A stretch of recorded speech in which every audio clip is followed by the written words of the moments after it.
ਜੀ अस्सलाम वालेकुम।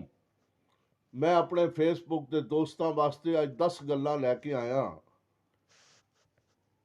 पहली गल है सुनी सुनाई विच आई दा नहीं। पहली गल है सुनी सुनाई विच आई दा नहीं। दूजी गल है कच्ची नींदरे किसे नूं जगाई दा नहीं। तीजी गल है एहसान करके जताई दा नहीं।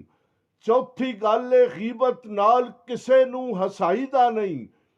पंजवीं गल है मुशरक नाल याराना लाईदा नहीं। छेवीं गल है सजना नूं तरसाईदा नहीं। सतवीं गल है जो डंग मारे ओनू भुलाईदा नहीं। अठवीं गल है जुल्म ते पर्दा पाईदा नहीं। नवीं गल है मज्जां नूं राग सुनाईदा नहीं। 10वीं गल है पागलां नूं समझाईदा नहीं। 10वीं गल है पागलां नूं समझाईदा नहीं।